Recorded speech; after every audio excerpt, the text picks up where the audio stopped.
14절까지 에스겔서 1장 1절부터 14절까지만 봅니다.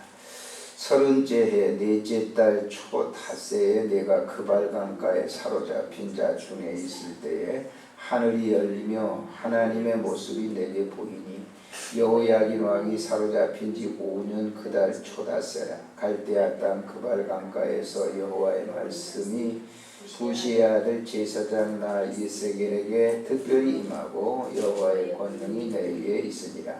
내가 보니 북쪽에서부터 북풍과 큰 구름이 오는데 그 속에 불이 번쩍번쩍하여 빛이 그 사방에 비치며 그 불 가운데 단 새 같은 것이 나타나 보이고 그 속에 네 생물의 형상이 나타나는데 그들의 모양이 이러하니 그들에게 사람의 형상이더라.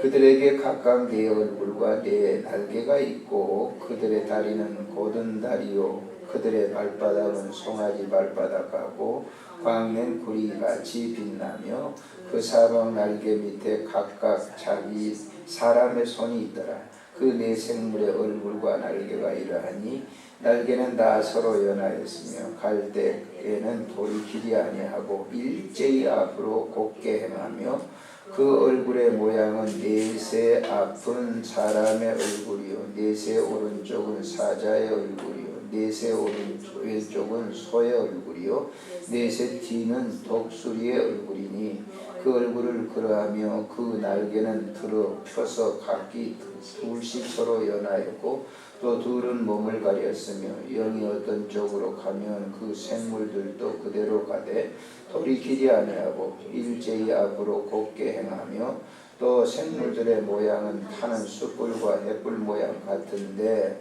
그 불이 그 생물 사이에서 오르락내리락 하며 그 불은 광채가 있고 그 가운데에는 번개가 나며 그 생물들은 번개 모양같이 왕래하더라. 아멘.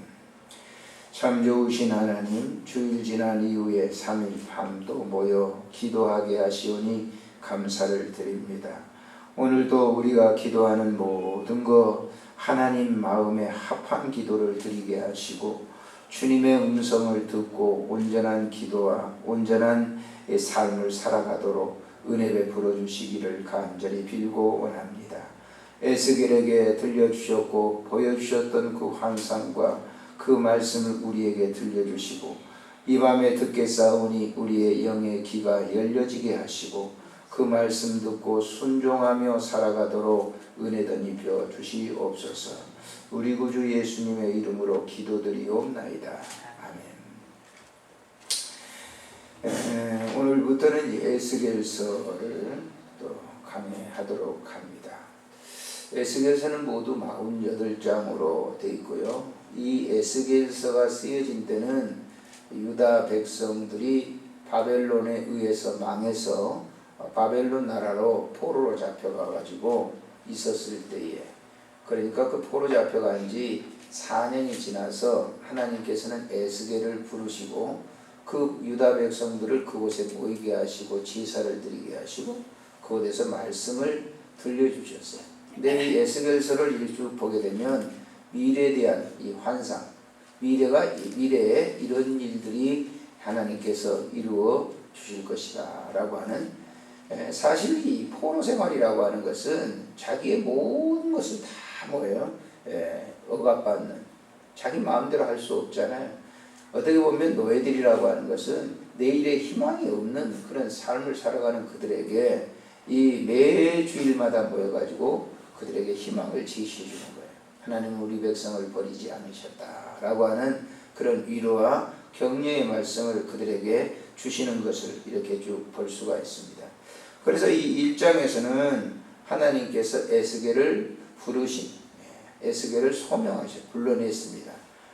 그리고 그에게 이런 환상을 보여주고 있는 거예요. 근데 이 환상이 보면 네 생물들의 환상인데 이 네 생물들의 환상은 사도 요한이 밤모섬에서 보았던 그 환상과 일치한, 조금 후에 찾아보겠습니다만, 자 1절에 보면서 30째 해 넷째 달에 초닷새 내가 에스겔이 그발 강가에 사로잡힌 자 중에 있을 때 하늘이 열리며 하나님의 모습이 내게 보이더니 그랬어요.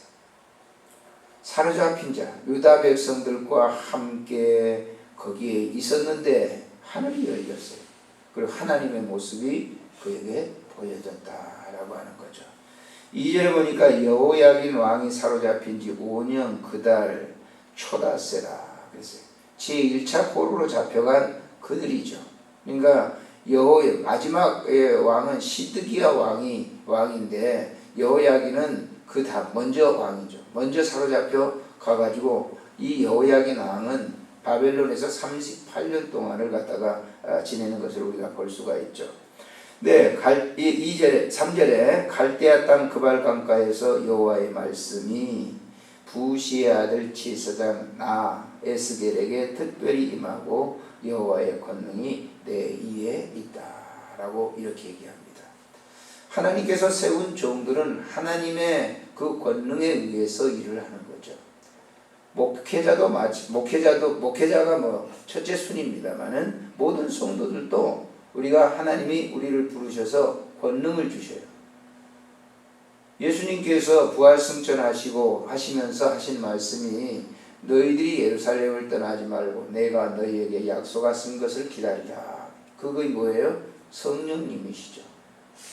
그래서 사도행전 1장 8절에 보면 오직 성령이 너희에게 임하시면 너희가 뭐를 받고? 권능을 받고 강한 파워입니다. 힘을 받고 그러는 거예요. 영적인 힘을 우리가 받는다라고 하는 거예요.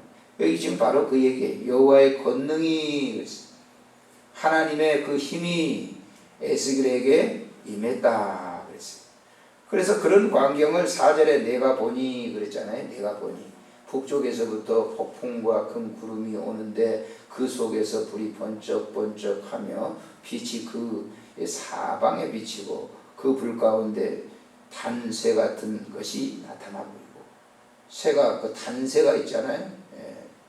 그 대장간에서 보면 새를 이렇게 벌겋게 달구는데 그 단새 같은 것이 자기에게 보였다. 근데 그 단새 같은 그 벌겋게 단 그 새 그의 모양의 형상이 있었는데 그 형상이 5절에 보니까 그들의 모양이 이러하니 그들에게 사람의 형상의 모양이 있더라 그랬어요. 그러니까 그 형상이 이렇게 보는데 사람과 같이 생겼다. 그런데 이게 몸으로 되어 있는데 거의 사방의 얼굴들이 달라요. 그 얼굴을 보시면은 자 6절 보십시오. 그들에게 각각 네 얼굴과 네 날개가 있고 얼굴이 4개, 네 날개가 있고 그들의 다리는 곧은 다리고 그들의 발바닥은 송아지 발바닥 같고 광맹 구리같이 빛나며 그 사방 날개 밑에는 각각 사람의 손이 있었는데 그 네 생물의 얼굴과 날개가 이러했다. 그래서 그 모양을 이렇게 그 자기가 본 모양을 이렇게 글로 이렇게 남기고 있어요. 자 10절에 보니까 그 얼굴의 모양은 넷의 아픈 그랬어요. 그 넷의 아픈 사람의 얼굴이고 오른쪽은 사자의 얼굴이고 왼쪽은 소의 얼굴이고 또 뒤쪽에는 독수리 얼굴이 있다.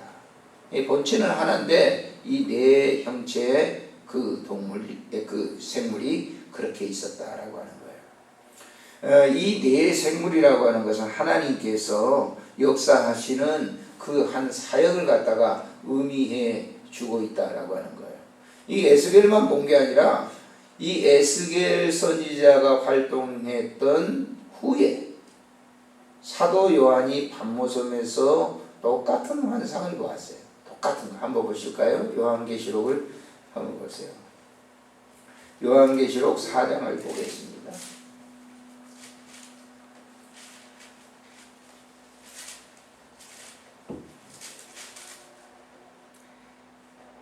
자, 4장 6절부터 7절 시작. 보좌 앞에 수정과 같은 유리바다가 있고 보좌 가운데와 보좌 주위에 네 생물이 있는데 아피의 눈들이 가득하더라. 그 첫째 생물은 사자 같고 둘째 생물은 송아지 같고 그 셋째 생물은 얼굴이 사람 같고 넷째 생물에 날아가는 독수리 같은데 네 생물은 각각 6날개를 가졌고 그 안과 주위에는 눈들이 가득하더라.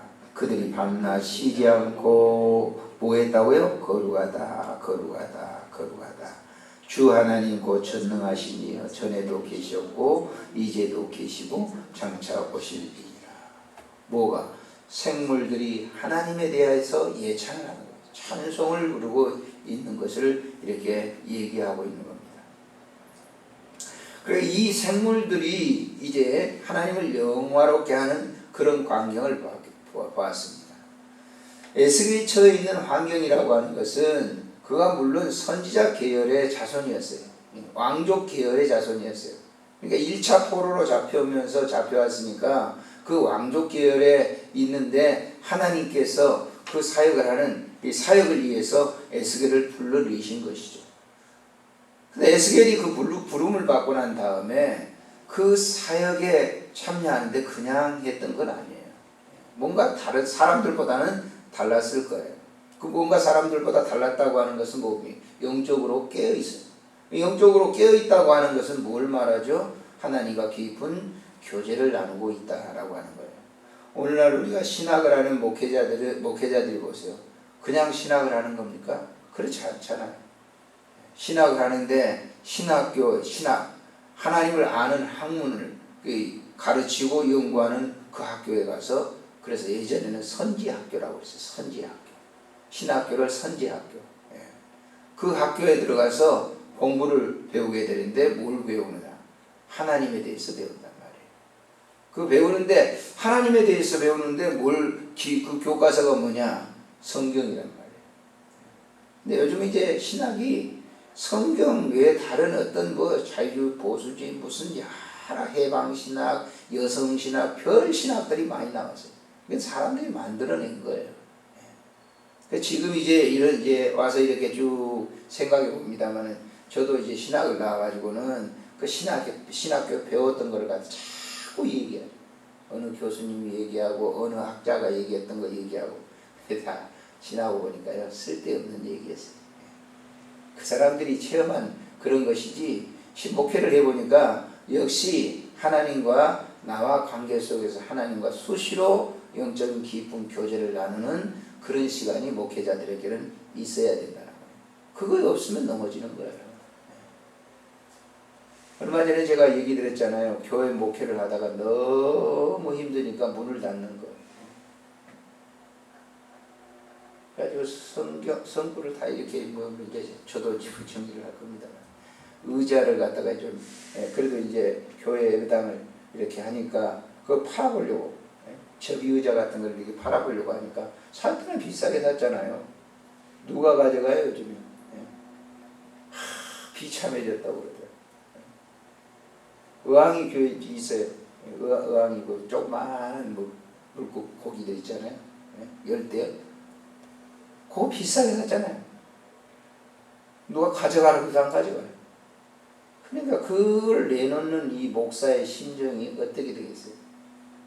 사고 앉혀서 한참 얘기를 하면서 낙심해가지고 어떤 집사님이 이제 교회가 굉장히 어려우니까 이제 권사님도 나가시고 다 나가시니까 너무 어려우니까 이제 집사님 집이 좀 잘 사는 집이 있었대요. 있으니까 그 집사님이 이제 방 여러 개고 그러니까 거기서 예배 드립시다. 그래서 여자 집사님이 그럼 우리 집에서 예배 드립시다. 그런데 남편이 교회를 안 나가. 남편한테 얘기하니까 남편이 예배를 드리라고 그래 안 드리라고 그래?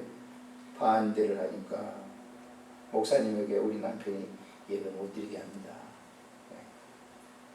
코가 쭉 되잖아 빠져가지고 저하고 한참 그때 그냥 너무 어려우니까 목사님 제가 찾아오겠습니다. 내가 찾아갔어요. 가서 얘기를 해라 얘기를 해요. 그래서 내가 그랬어요. 교인들이 다 떠난다 할지라도 목사는 목사다. 오죽하면 목사가 그래서 하루 종일 돌아다니면서 그냥 죽고 싶다라고 하는 그런 생각. 몸도 아프고 그러니까 그렇겠죠. 그래서 교회는 비워주고 교인들 중에 그래도 교회를 사랑하는 그 교인들이 있어서 지난 주간에는 자기 집에서 예배를 드렸다고, 교인들이 안 나가겠다고 하는 몇 분이 계셔가지고 집에서 예배를 드렸다고 얘기를 하면서, 목사님 그때 이렇게 얘기를 잘 해주셔서 제가 용기를 얻습니다. 그렇지 않습니까? 목사는 목사잖아요. 조그마한 거 사람 떠났다고 해서 목사가 죽으려고 생각한다면 그거 어떻게 되겠어요? 사람이 떠났다고 해서 그냥 뭐 자포자기 해갖고 있으면 어떻게 되겠어요? 목회에서 하다가 사역이 끝났다고 해서 아이고 난 다 끝났다, 그렇게 하면 어떻게 되겠어요? 목사는 눈 감을 때까지 목사잖아요. 그래야 하나님이 이상의 세계를 보여주는 거예요. 그래야 하나님께서 그 사역을 갖다가 계속하도록. 이 에스겔도 보세요. 포로 잡혀가고 있는데 하나님 불렀어요. 아니 난 못해요. 지금 종살이 하면서 노예생활하면서 무슨 희망이 있겠어요? 이런 하나님이라고, 우리 종포로 이렇게 나와가지고 노예생활을 하게 하신 하나님이라고 하면 어떻게 하겠습니까? 그래서 아마 에스겔에게 하나님께서 이 말씀을 주시지 않았을 거예요. 에스겔이 하나님의 부름을 받고 그발강가에 모여가지고, 그발강이라고 하는 것은 유프라데스 강에 있는, 하루에 있는 그런 강인데 큰 호수와 같은 그런 이제 강입니다. 거기에 매 안식일마다 모이는 거예요. 그래가지고 거기에 다 모였겠어요? 유다의 포로 잡혀간 사람이? 그렇지 않았을 거예요. 낙심해가지고 이런 하나님이 도대체 어디 있어? 그래가지고 안 나오는 사람도 있었지만은, 그러나 하나님은 우리 하나님이다 라고 하는 사람들이 매 안식일마다 모여가지고 예배를 드렸단 말이에요. 그러니까 하나님께서 이렇게 보여주시잖아요. 에스겔에 뭘 보여줍니까? 이런 영적 환상을 통해서 하나님은 이루신 분입니다. 그래서 환상을 본 것을 에스겔이 그 백성들에게 설교를 하고 있는 거예요. 그러니까 그 백성들이 시대에 차 있다가 이 메시지를 들으니까 얼마나 희망적이에요. 하나님은 우리를 버리시지 않고 일을 하신다. 하나님은 우리를 다시 본국으로 돌아가게 하신다. 더 나아가서 미래의 세계, 지금 이 에스겔이 보았던 이 영적 세계는 사도 요한이 후일에 밤모섬에 보았던 영적 세계와 똑같은 세계를 봤어요. 그러니까 희망이 잃어버리지 않는 거죠. 여러분, 목회자가 목회를 하다가 이제 은퇴도 하고 목회를 하다가 교회 문을 닫을 수도 있어요. 그렇다고 그래서 희망까지, 이게 앞에 있는 것만 보면 절망이죠. 그런데 목회자의 눈이 영으로 열려있게 되면 뭘 보여줍니까? 내세를 보여주게 되는 거예요. 그러니까 희망이 있는 것이죠. 그래서 이 에스겔도 그런 가운데 백성들에게 위로의 얘기를 계속 하고 있어요. 자, 마지막 꿈으로 한번 보십시오. 자, 26절 이하에 봅니다. 읽겠습니다. 그 머리에 있는 궁창 위에 보좌의 형상이 있는데 그 모양이 남보석 같고 그 보좌의 형상 위에 한 형상이 있어 사람 모양하다. 이 사람 모양 같더라 그랬는데, 이 사람 모양이 누구겠어요? 육신으로 오실 예수 그리스도, 메시아를 말하는 거, 메시아. 자, 내가 보니 그 허리의 모양은 단새 같아서 그 속과 주위가 불같이 불같고, 내가 보니 그 허리 아래의 모양도 불같아서 사방으로 뭐가 나요? 광채가 나. 그 사방의 광채 모양은 비 오는 날 구름에 있는 무지개 같으니 이는 여호와의 영광의 형상의 모양이라. 내가 보고 엎드려 말씀하시는 이의 음성을 뭐예요? 들었다. 그랬어요. 성도들이 어떤 일에 굉장히 실에 차 있을 때 그 환경만, 그렇게 되는 환경, 그렇게 되는 그 환경만 이렇게 보게 되면 실망입니다. 어떤 사람은 내가 이 믿음 생활을 이렇게 했는데 하나님이 나를 이런 시궁창에 집어넣다니, 그래가지고 믿음을 포기한 사람들이 있어요. 근데 어떻게 해야 되겠어요? 그런 상황 가운데 이 에스겔처럼 하늘을 향해서 내 눈을 들고 그 하나님을 보여주면, 하나님이 뭐예요? 그걸 보여주는 거예요. 이 환상의 영적 세계를 보여주게 되면, 그리고 거기에서 하시는 말씀을 듣잖아요. 에스겔이 힘을 얻을 수 있었던 것은 바로 이거예요. 그래서 그발강가에 모인 모든 유다 백성들이 이 에스겔이 전파하는 이 메시지를 듣고 얼마나 그들이 위로가 되겠어요. 여러분, 우리가 교회에 오는 성도들은요, 세상에서 실패하고 어려움 당하고 모든 거 있잖아요. 그런 성도들에게 이 강단을 통해서 뭐예요? 하늘의 위로의 말씀을 전하지 않으면 의미가 없는 거예요, 교회가. 그들에게 하늘의 위로가 넘치도록 하나님을 늘 바라보도록. 이 세상과 싸워서 이길 수 있는 사람은 한 사람도 없어요. 못 이기는 거예요. 이 세상의 세력과 싸워가지고 이길 수 있는 사람은 아무도 없어요. 믿음만이 이기는 거예요. 주님만이 이기는 거예요. 이 육체를 가지고 있는 우리들에게 있어서 이길 수 있는 것은 아무도 없단 말이에요. 아무것도 없어요. 그런데 이 에스겔에게 주어진 이 말씀을 통해서 그 백성들이 이 말씀을 들을 때, 에스겔이 보는 환상을 그 백성들에게 전할 때 그 백성들이 얼마나 위로가 됐겠어요. 매주 모일 때마다 희망이 솟고, 그것이 교회의 역할이라고 하는 것이죠. 기도하겠습니다. 좋으신 하나님 아버지, 은혜를 참으로 감사를 드립니다. 오늘 이 시간도 귀한 은혜를 우리에게 허락해 주시고, 말씀을 통하여 다시 한번 우리에게 위로가 되게 하시고 새 힘을 공급받게 해 주시니